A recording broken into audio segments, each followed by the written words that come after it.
Assalamualaikum warahmatullahi wabarakatuh. Perkenalkan, nama saya Eva Gustia Budi Hayati dari Politeknik Negeri Malang.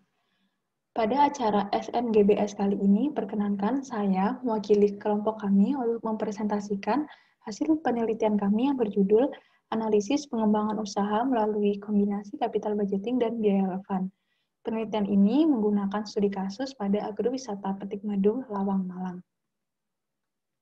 Adapun latar belakang dari penelitian kami yakni pertumbuhan ekonomi dan lingkungan bisnis yang semakin kompetitif mendorong perusahaan untuk terus berinovasi supaya tidak kalah bersaing dengan para perusahaan pesaing.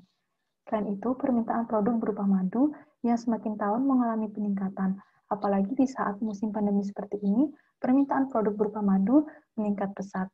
Sehingga timbullah permasalahan yang dihadapi oleh perusahaan, yakni keterbatasan bahan baku yang dimiliki oleh perusahaan. Untuk mengatasi permasalahan yang ada pada perusahaan, kami menggunakan dua metode, yakni capital budgeting dan biaya relevan. Capital budgeting digunakan untuk menilai layak tidaknya suatu investasi yang akan dilakukan oleh perusahaan. Jika investasi tersebut dikatakan layak, maka investasi tersebut dapat menjadi bahan pertimbangan pada perhitungan biaya relevan. Biaya relevan sendiri digunakan untuk membandingkan beberapa alternatif yang dimiliki oleh perusahaan agar didapatkan hasil yang paling menguntungkan bagi perusahaan. Selanjutnya yaitu metode penelitian. Objek penelitian. Kami mengambil objek penelitian pada agrowisata Petik Madu, Lawang, Malang. Untuk jenis penelitian yang digunakan, yakni metode deskriptif dengan pendekatan kualitatif, karena penelitian ini bertujuan untuk menginterpretasikan hasil dengan pendekatan studi kasus. Selanjutnya, sumber data. Kami menggunakan dua sumber data, yakni data primer dan data sekunder. Untuk data primer didapatkan dari wawancara bersama Bapak Haryono selaku pemilik agrowisata Petik Madu dan Bapak Hendro selaku Kabag TI. Dan untuk data sekunder, kami menggunakan data laporan keuangan agrowisata Petik Madu tahun 2019, anggaran biaya perluasan lahan peternakan, dan biaya produksi perusahaan. Selanjutnya, yakni pembahasan. Untuk perhitungan capital budgeting, pertama kami menghitung depresiasi. Dari hasil perhitungan depresiasi menggunakan metode garis lurus diketahui hasil sebesar 15 juta per tahun. Selanjutnya yakni biaya modal. Untuk proporsi modal yang dimiliki perusahaan yaitu sebesar 65% dari modal sendiri dan 35% dari pinjaman bank. Untuk perhitungan cost of capital didapatkan hasil 26% dari modal sendiri dan 5% dari pinjaman bank.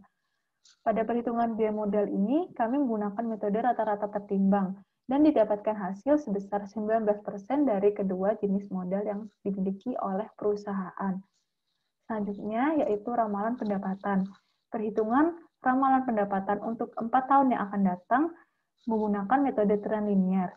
Diketahui hasil laba bersih setelah pajak sebesar 4,7 miliar rupiah. Dan selanjutnya yakni estimasi cash inflow. Estimasi cash inflow setiap tahunnya meningkat dan total proyeksi cash inflow selama 4 tahun mendatang yaitu sebesar 4,9 miliar. Selanjutnya yaitu incremental cash inflow. Hasil perhitungan incremental cash inflow selama 4 tahun mendatang yaitu sebesar 2,9 miliar. Di sini kami menggunakan dua metode perhitungan capital budgeting yaitu average rate of return atau ARR dan net present value. Berdasarkan hasil perhitungan, didapatkan hasil ARR sebesar 76%. Nilai ini melebihi tingkat keuntungan yang diharapkan oleh perusahaan, yaitu sebesar 19%. Maka, usulan investasi tersebut dianggap layak untuk dilaksanakan. Dan untuk hasil perhitungan net present value didapatkan hasil 275 juta sekian. Hal ini menunjukkan bahwa nilai NPV bernilai lebih dari 0. Maka, usulan investasi ini dianggap layak untuk dilaksanakan. Selanjutnya, biaya relevan. Pada perhitungan biaya relevan, kami memiliki dua alternatif, yakni memperluas lahan peternakan dan membeli bahan baku dari supplier. Pada perhitungan biaya relevan, kami mengasumsikan pendapatan dari kedua alternatif bernilai sama. Pada perhitungan biaya relevan, kami mengkomparasi kedua biaya-biaya dari kedua alternatif tersebut dan didapatkan hasil laba dari memperluas lahan peternakan sebesar 172 juta sekian dan hasil laba dari membeli bahan baku dari supplier sebesar 157 juta sekian. Dari kedua perhitungan tersebut terdapat selisih sebesar 15.250.000. Hal ini menunjukkan bahwa memperluas lahan peternakan memiliki total laba yang lebih besar dibandingkan membeli bahan baku dari supplier. Maka memperluas lahan peternakan dinilai lebih menguntungkan daripada membeli bahan baku dari supplier. Selanjutnya yakni kesimpulan. Dari penelitian yang telah kami lakukan, didapatkan kesimpulan yang pertama, dalam memenuhi kebutuhan bahan baku perusahaan agrowisata petik madu memiliki dua alternatif, di antaranya perluasan lahan peternakan dan membeli bahan baku dari supplier. Yang kedua, perluasan lahan peternakan merupakan salah satu wujud investasi dari agrowisata petik madu. Dari hasil perhitungan capital budgeting menunjukkan bahwa investasi tersebut dapat dikatakan layak untuk dilakukan.